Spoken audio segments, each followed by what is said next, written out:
Hi అండి. Welcome to Madhu's world. ఇవాళ నేను బెల్లం పరమాన్నం తయారు చేస్తున్నానండి. ఇది మనం కొత్తింట్లోకెళ్ళి పాలు పొంగించుకున్న శుభకార్యాల్లోనూ ప్రసాదం కింద చాలా తొందరగా అయిపోతుందండి. దానికోసమండి 1/2 లీటర్ పాలు తీసుకున్నాను. ఇవి కాచి చల్లార్చినవేనండి పాలు. నెక్స్ట్ బెల్లం తీసుకున్నాను. బియ్యం ఒక కప్పు తీసుకున్నాను.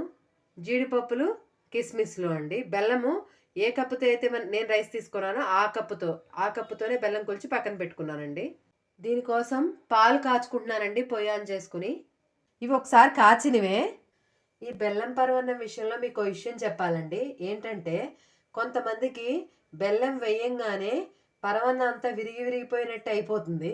ఇవాళ నేను అలా కాకుండా సీక్రెట్ టిప్తో బెల్లం వేసిన విరిగిపోకుండా పరమాన్నం ఎలా చేయాలో నేను చూపిస్తాను ఇవాళ మీకు.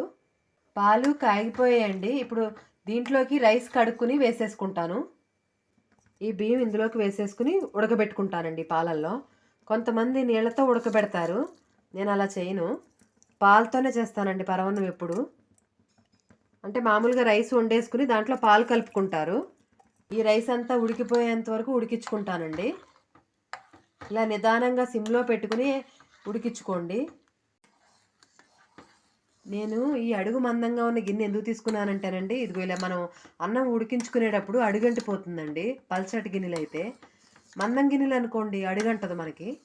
అందుకోసం నేను ఈ మంద గిన్నె తీసుకున్న పర్పస్ అది. వచ్చేది రథసప్తమి కదండి. సూర్య భగవానుడికి బెల్లం పరమాన్నం చాలా ప్రీతండి. అందు గురించి రథసప్తమి రోజున ఖచ్చితంగా పాలు పొంగించుకుని ఈ బెల్లం పరమాన్నం వండి నైవేద్యం పెడతారండి. అన్నం ఈ పాలల్లో మనం ఉడికించి పరమాన్నం చేసేదానికి, అన్నం ఉడికించేసుకుని ఈ పాలు కలుపుకునేదానికి చాలా తేడా ఉంటుందండి రుచిలో.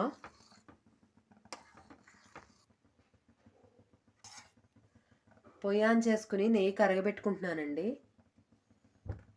ఎందుకంటే దీంట్లోకి ఇప్పుడు జీడిపప్పులు కిస్మిస్లు మనం పక్కన పెట్టుకున్నాం కదా, అవి వేయించుకోవడానికి. నెయ్యి కరిగిపోయిందండి. ఈ జీడిపప్పులు కిస్మిస్లు వేసుకుంటున్నాను. ఒకసారి వేయించేసుకుని పక్కన పెట్టేసుకున్నాం అనుకోండి, మనకు పరమాన్నం రెడీ అవ్వగానే అందులోకి వేసేసి కలిపేసుకోవచ్చు లేట్ లేకుండా. ఇది చాలా సింపుల్ వంటకం అండి. టైం కూడా ఎక్కువ పట్టదు. కాకపోతే మనం చేసే తీరులో శ్రద్ధగా చేసామనుకోండి పర్ఫెక్ట్ టేస్ట్ వస్తుంది మనకి పరమాన్నం.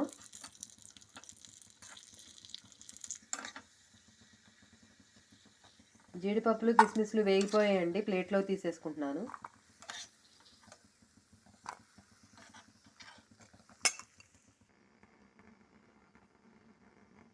ఇలా సిమ్లో పెట్టి ఉడికించుకోవడం వల్ల ఏంటంటేనండి అడుగు అంటదు. ఎందుకంటే మనం మందం గిన్నె తీసుకున్నాము. అది కాకుండా హైలో పెట్టేసామనుకోండి అన్నము తొందరగా ఉడికిపోతుంది కానీ అంత టేస్ట్ రాదండి. నిదానంగా సిమ్లో పెట్టి ఉడికించుకుంటేనే సమానంగా ఉడికి మంచి టేస్ట్ వస్తుందండి పాలల్లో ఉడికేటప్పటికి.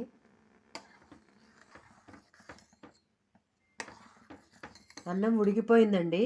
మీకు అన్నం ఉడికింది లేదు చూసుకోవాలంటే ఇదిగో ఒక మెతుకు ఇలా చూసుకుంటే మనం రైస్ వండుకునేప్పుడు ఎలా చూసుకుంటామండి, అలానే ఒక మెతుకుని చూసుకుని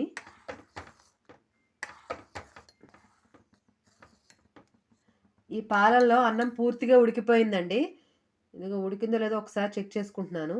ఒక మెతుకు తీసుకుని ఇలా నొక్కుంటే తెలుస్తుంది మనకి ఉడికిపోయిందండి. ఇలా కొన్ని పాలు ఉండంగానే స్టవ్ ఆఫ్ చేసుకోవాలండి. పాలు మొత్తం ఎగిరిపోయేంత వరకు ఉడికించుకోకూడదండి. అందుకనే రైస్ మనం చూసుకుని వేసుకోవాలి. ఎందుకంటే పాలు మొత్తం ఎగిరిపోయేంత వరకు మనం కనుక రైస్ ఉడికిచ్చేసామనుకోండి, బెల్లం అది వేసిన మనకి కొద్దిసేపు అయ్యేటప్పటికి ఏంటంటే పరమాన్నం పిడచలాగా ముద్దలా అయిపోతుంది. అందుకోసమని కాస్త పాలు ఉండంగానే స్టవ్ ఆఫ్ చేసుకుంటున్నాను. స్టవ్ మీద నుంచి దింపేసుకున్నానండి. బెల్లం పరమాన్నం అని చెప్పారు, బెల్లం వేయలేదేంటి అనుకుంటున్నారు కదా, అదే టిప్ అండి. ఏంటంటే ఈ మొత్తం పాలు అన్నము చల్లారిపోయిన తర్వాత బెల్లం వేస్తానండి. ఎందుకంటే మనకి బెల్లం కలపంగానే బెల్లంలో కొద్దిగా సాల్ట్ ఉంటుంది కాబట్టి విరిగిపోయినట్టు అయిపోతుందండి పరమాన్నం. అలా కాకుండా ఉండాలంటే మనం దింపేసుకున్న తర్వాత ఒక 5 నిమిషాలు ఆగి ఆ తర్వాత బెల్లం కలుపుకోవాలి. అలా అని పూర్తిగా చల్లారిన తర్వాత బెల్లం కలిపామనుకోండి అప్పుడు బెల్లం కరగదు. అందు గురించని కొద్దిగా వేడి ఉండంగానే బెల్లం కలుపుకోవాలి. ఒక్క 5 నిమిషాలు ఆగి కలిపేసుకోండి చాలు, సరిపోతుంది ఆ వేడి.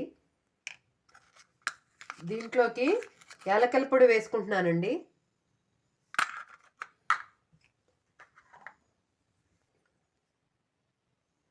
కలిపేసుకుంటున్నాను.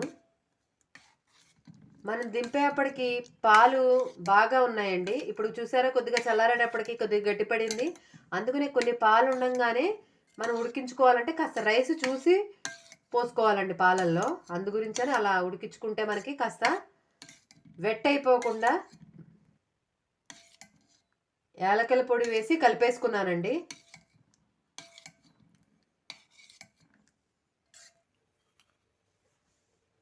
ఒక 5 నిమిషాలు అయిందండి.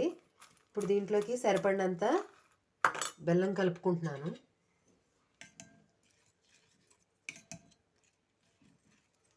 మీ టేస్ట్ని బట్టి బెల్లం యాడ్ చేసుకోండి.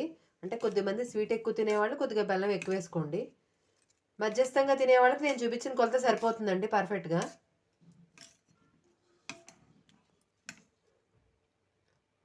పాలు అస్సలు విరిగిపోకుండా పరమాన్నం చూసారా ఎంత చక్కగా వచ్చిందో.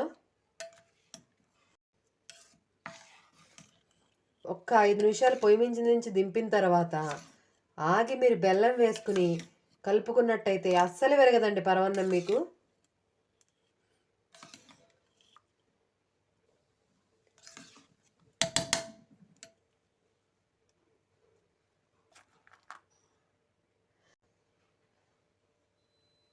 బెల్లం మొత్తం కరిగిపోయిందండి. ఇప్పుడు జీడిపప్పు కిస్మిస్ గార్నిషింగ్ చేసుకుంటున్నాను.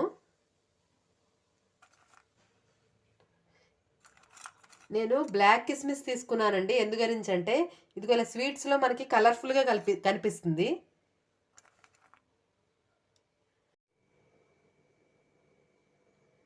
రెడీ అయిపోయిన బెల్ల పరమాన్నాన్ని బౌల్లోకి తీసేసుకున్నానండి. పైన జీడిపప్పులు ఈ బ్లాక్ కిస్మిస్తో గార్నిషింగ్ చేసేసుకున్నాను. నా ఈ వీడియో కనుక మీకు నచ్చినట్టయితే నా ఛానల్ని సబ్స్క్రైబ్ చేయండి, లైక్ చేయండి, షేర్ చేయండి. మరిన్ని మంచి మంచి వంటకాలతో మీ ముందుకు వస్తాను. Thank you.